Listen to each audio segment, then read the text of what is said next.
Vous entrez dans un monde où l'impossible devient réalité. Un lieu où les frontières de la peur n'ont plus de limites. Les territoires où psychopathes, démons et autres créatures font de vos cauchemars un quotidien auquel vous ne pouvez échapper. Ce monde, je l'ai créé rien que pour vous. Entrez et venez affronter avec moi ce qu'il y a au-delà du portail, des histoires de l'autre monde. Bonjour à vous, chères créatures. Cette vidéo inaugure une nouvelle série, basée sur un thème précis, à savoir ces collections, ces passions d'hommes, de femmes et d'enfants, qui provoquent obsession et protection démesurée parfois, les considérant comme un trésor que seules quelques personnes de leur entourage sont autorisées à voir ou toucher. Cette série va étudier à travers des creepypastas les comportements résultant de ces passions, pouvant mener à des issues tragiques, surnaturelles ou meurtrières. Pour l'instant, elle est constituée de 6 histoires étalées sur 6 semaines et portera sur la peinture, les timbres, les figurines, les monnaies antiques, les voitures anciennes et les bobines de films rares. Si vous avez des idées pour d'autres collections que vous pensez se prêter à des histoires, n'hésitez pas à m'en faire part dans les commentaires. Cette première vidéo porte sur le syndrome de Stendhal, une véritable maladie et reconnue par la psychiatrie, qui provoque hallucinations et délires à des personnes fascinées par une peinture. Mais place à l'histoire, qui se situe en plein cœur des territoires de l'autre monde. Stendhal syndrome. J'ai toujours été passionné par la peinture, avec un faible pour le style impressionniste ou réaliste tel Edward Hopper. Sans doute l'artiste dont les œuvres suscitent le plus l'admiration chez moi. Sa manière de peindre m'a toujours fasciné, ayant cette étrange impression de vivre ses tableaux à un très haut niveau, pouvant passer des heures devant des œuvres telles que House of Scumlight, Belltown ou Small Town on Cove. Il a une façon unique de représenter les structures d'habitation, les petites villes de l'Amérique profonde, à tel point que je n'y ai jamais trouvé d'équivalent dans le monde de la peinture. Même parmi les plus grands de l'art visuel, selon la classification établie par Hegel et ses 5 arts, auxquels seront rajoutés 5 autres au cours du XXe siècle, et qui sert toujours de base aujourd'hui pour désigner les catégories caractérisant la propension à l'être humain de créer pour le plaisir des autres. Comme beaucoup de collectionneurs, j'aime partager mes possessions, qu'elles soient rares ayant suscité de sortir de grosses sommes de mon compte en banque, à d'autres plus obscures, mais tout aussi fascinantes, et possédant un charme unique. Malheureusement, jusqu'à présent, je n'avais pas la chance d'avoir au sein de mon manoir l'une des œuvres d'Hopper, celle-ci faisant toute partie de collections de musées et riches collègues, capables d'injecter parfois des millions de dollars pour obtenir l'un de ces tableaux. Pourtant, ma passion et ma détermination à trouver une œuvre inédite et inconnue de ce peintre m'incitaient à persévérer, espérant dégoter ce qui pourrait constituer le summum de ma collection personnelle.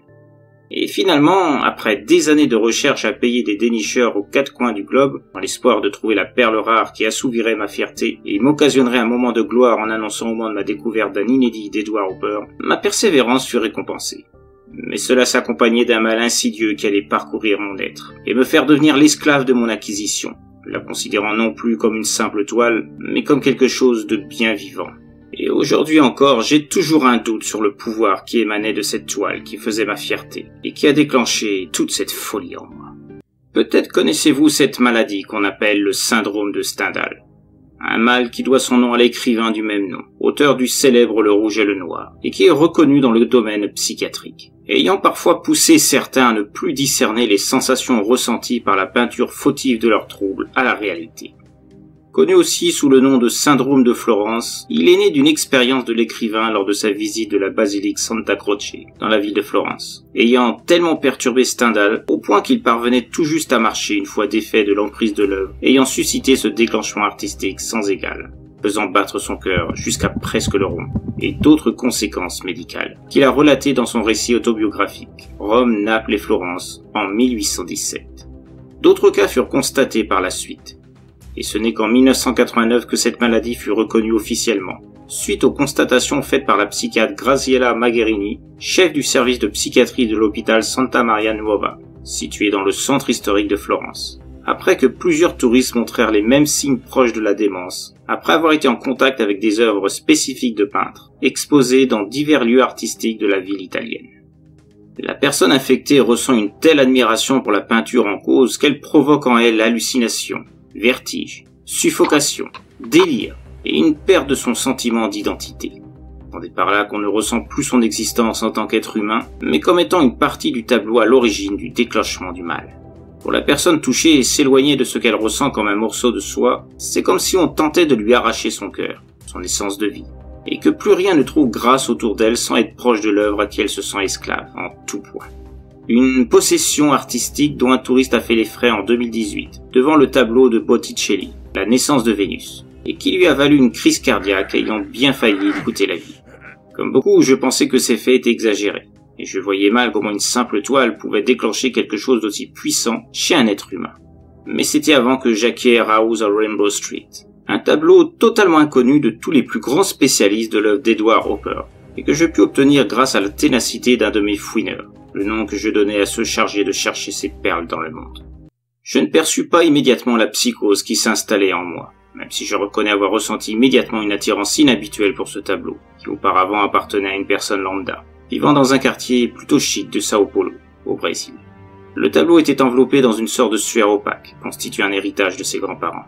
Ceux-ci avaient donné des indications sur le tableau, précisant qu'il ne fallait jamais le sortir de son enveloppe, sous peine de déclencher un mal insidieux et dévastateur. L'héritière du tableau avait toujours respecté les désirs de ses grands-parents, et devant faire face à des problèmes financiers importants, elle n'avait su résister à l'appât de la somme faramineuse du chèque que lui avait tendu mon rabatteur, après que ce dernier m'ait fait part de sa découverte. Bien sûr, j'ai fait expertiser le tableau dès qu'il est arrivé entre mes mains.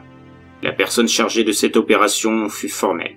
Il s'agissait bien d'un tableau tout à fait authentique d'Edward Hopper. Je vous laisse imaginer ma joie en ayant la confirmation que j'avais entre mes mains un trésor caché de mon peintre préféré. Et dès le lendemain, j'organisai une conférence de presse au sein de mon manoir, où j'avais exposé la toile, afin de montrer mon trésor aux férus d'art du monde entier.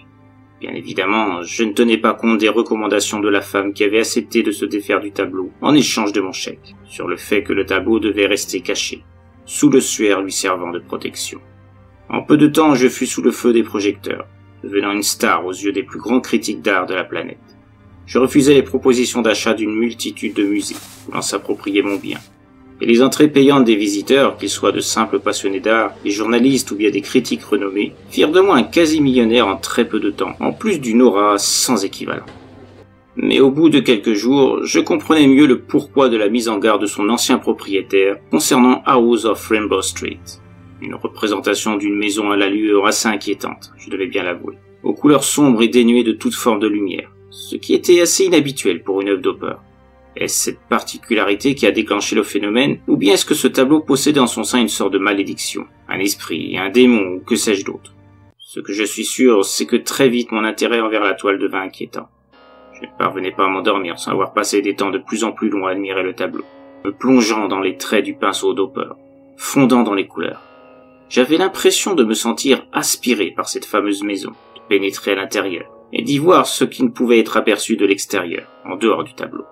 Au début, je prenais ça pour un simple rêve éveillé, conséquence de mon interrogation du choix des couleurs et de l'aspect lugubre de cette maison, dont j'ignorais si elle existait vraiment, dans la réalité, et ayant intrigué le peintre au point de vouloir la représenter sur une toile.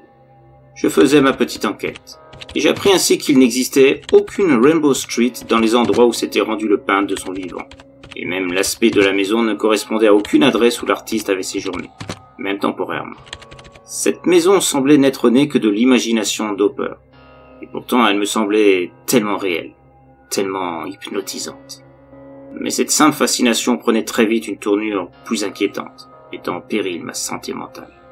Je passais des moments de plus en plus longs devant la toile, fermant même le manoir lors de ces instants, refusant toute visite.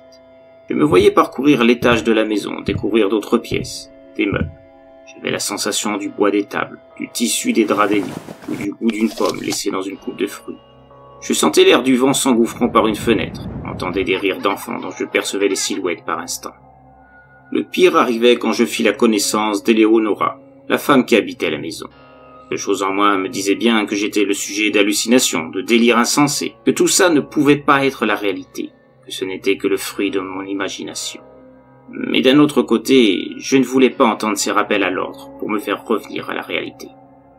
Eleonora m'appelait à chaque fois que je sombrais dans le sommeil, me faisant me lever pour me rendre devant le tableau que je fixais intensément jusqu'à pénétrer dans la maison, et me rendant près de cette femme qui devenait l'objet d'une passion que je ne pourrais définir.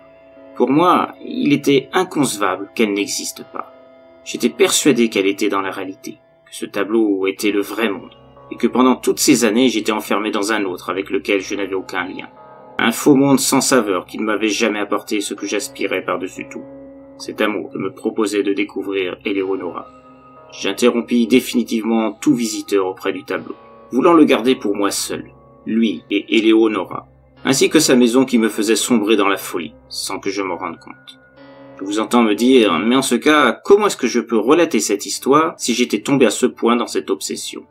C'est dû au fait de mon majordome. La seule personne que j'ai accepté de rester à arpenter les couloirs de mon manoir, vide de toute autre présence vivante. En dehors de lui, il n'y avait que moi, et Eleonora. S'étant aperçu que quelque chose ne tournait pas rond chez moi, pour parler sommairement, il se renseignait sur les maux provoqués par la fascination exercée par une peinture. Et c'est ainsi qu'il découvrit les symptômes du syndrome de Stendhal. Craignant pour ma santé mentale, il tentait à plusieurs reprises de limiter mes séances, profitant de mes rares moments de sommeil pour déplacer le tableau ailleurs, espérant que cela finirait par me rendre ma normalité si je n'étais plus en contact avec la toile. Mais cela ne faisait que provoquer des colères très violentes, durant lesquelles je frappais violemment Herbert, mon majordome, le sommant de me dire où se trouvait le tableau, le menaçant même de mort s'il ne s'acquittait pas de cette tâche. Alors, évidemment, il s'exécutait, peiné de me voir sombrer dans la folie. Il ne pouvait même pas appeler à l'aide, car j'avais arraché les fils du téléphone, détruit la Wi-Fi et toute forme de communication vers l'extérieur, nous laissant pratiquement seuls dans ce monde que j'avais construit avec Eleonora, la femme du tableau.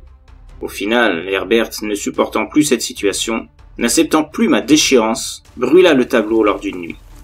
Suite à ses tentatives de cacher le tableau, je l'avais installé dans ma chambre, afin de parer à toute autre attaque à son encontre par Herbert. Mais celui-ci me fit boire à mon insu un puissant anesthésiant. Une fois certain que je dormais, il décrochait le tableau, l'emmenant dans les caves, où il le badigeonna d'essence, avant d'y mettre le feu. Je ne sais pas comment, mais je ressentais la chaleur des flammes à l'instant même où Herbert embrasait le tableau. J'entendais les cris déchirants d'Eleonora, m'appelant à l'aide. Je voyais la fumée envahir la maison, les flammes dévorant les meubles et les murs. Je sortais de mon lit, en proie à la panique, cherchant où se trouvait Herbert, avant que le tableau ne soit complètement consumé. Mais je n'arrivais pas à temps. Et bientôt les cris d'Eleonora n'étaient plus. Le tableau n'était plus qu'un tas de cendres, et moi je tombais dans l'inconscience. Je ne repris mes esprits que plusieurs jours après, libéré du mal qui s'était insinué en moi, ayant même oublié dans un premier temps ce qui était arrivé. Les médecins et Herbert m'expliquèrent ce qui s'était passé. Ma fascination maladive pour le tableau, mes actes de violence, la folie qui m'avait envahi, persuadé que la maison représentée sur la toile était réelle, ainsi que tout ce qu'il y avait à l'intérieur, y compris Eleonora. Aujourd'hui, je ne peux que remercier Herbert d'avoir désobéi à mes ordres et procédé à cette exécution du tableau, afin de retrouver le maître qu'il appréciait servir depuis des années. Pour être sûr de ne pas retomber dans ses excès, j'ai revendu toutes mes toiles à des musées ou des collègues collectionneurs, et je ne me rends plus dans des salles d'exposition. Je refuse toute invitation pour des collections, même s'il s'agit d'amis proches. Je suis libéré de toute cette folie. En tout cas, en partie.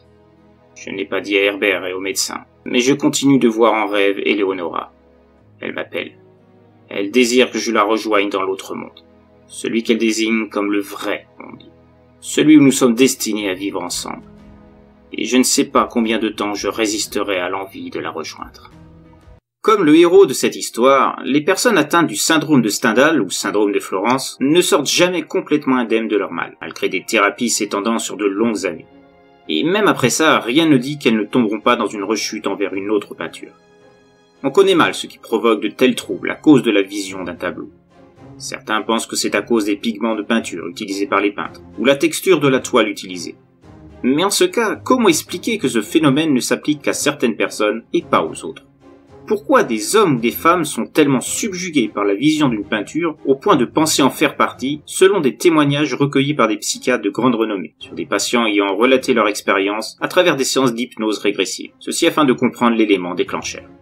Comme de nombreuses maladies, on ne saura sans doute jamais complètement pourquoi des patients plongent dans des délires très prononcés à cause d'une simple toile peinte, qui ont bien failli coûter la vie à quelques-uns, comme celui de 2018 évoqué dans l'histoire, et qui a bien eu lieu.